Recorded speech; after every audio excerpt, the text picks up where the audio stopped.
Do we have the courage to face the realities of our time and allow ourselves to feel deeply enough that it transforms us and our future?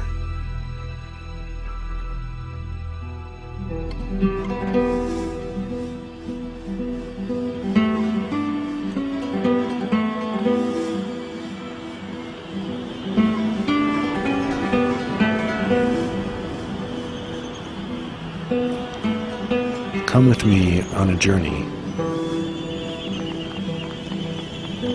through the eye of beauty.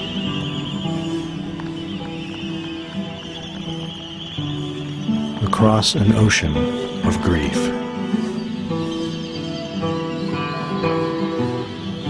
And beyond.